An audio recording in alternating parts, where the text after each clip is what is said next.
खुदा जो दुश्मन ज़लील आहे, अञा भी अॻिते ज़लील थींदो।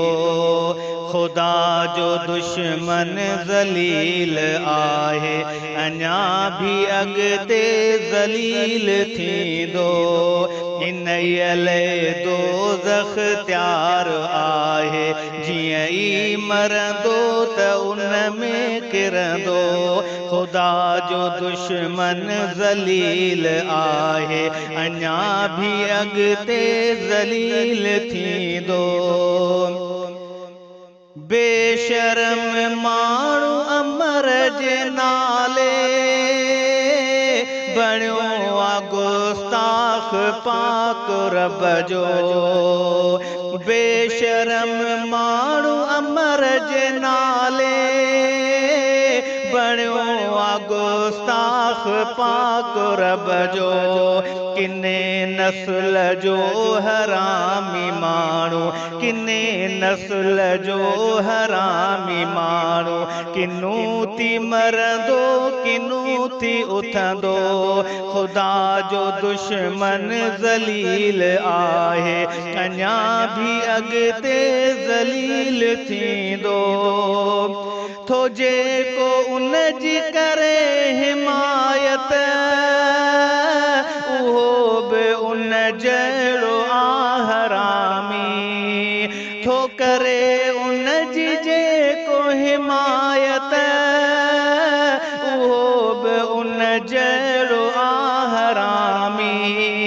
आ उन ते बि पाक रब जी लानत, आ उन ते बि पाक रब जी लानत, जो अहिड़े बुछड़े जी भर जलींदो।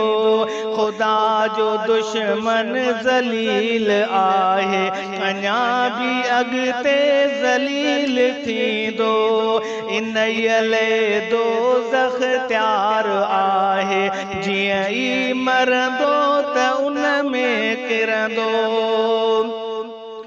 कुफ्र जो पालियल कमीनो माण्हू, कुते ऐं ख़िनज़ीर खां बि बदतर। कुफ्र जो पालियल कमीनो माण्हू, कुते ऐं ख़िनज़ीर खां बि बदतर। खुदा ते बकंदड़ किने जो आख़िर, खुदा ते बकंदड़ किने जो आख़िर। निशान ऐं नालो बि मिटिजी वेंदो। खुदा जो दुश्मन ज़लील आहे, अञा भी अॻिते ज़लील थींदो। इन्हीअ लाइ दोज़ख़ तयारु आहे, जीअं ई मरंदो त उन में किरंदो। कुफ्र खे राज़ी करण जे लाइ मली आ हुन पंहिंजे मुंहं ते दागी। कुफ्र खे राज़ी करण जे लाइ मली आ हुन पंहिंजे मुंहं ते दागी। टिकेट दोज़ख़ जी उन वती आ, टिकेट दोज़ख़ जी उन वती आ। ही जल्द ओॾां रवानो थींदो। खुदा जो दुश्मन ज़लील आहे, अञा भी अॻिते ज़लील थींदो। इन्हीअ लाइ दोज़ख़ तयारु आहे, जीअं ई मरंदो त उन में किरंदो।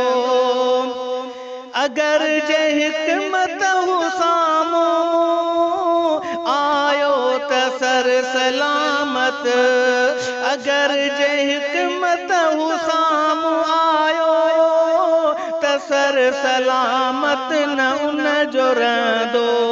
अज़म पको पुख्तो आहे मुंहिंजो, अज़म पको पुख्तो आहे मुंहिंजो। हू बुछड़ो मूंखां बची न सघंदो। ख़ुदा जो दुश्मन ज़लील आहे, अञा बि अॻिते ज़लील थींदो। ख़ुदा जो दुश्मन ज़लील आहे, अञा बि अॻिते ज़लील थींदो। इन्हीअ लाइ दोज़ख़ त्यार आहे, जीअं ई मरंदो त उन में किरंदो। ख़ुदा जो दुश्मन ज़लील आहे, अञा बि अॻिते ज़लील थींदो।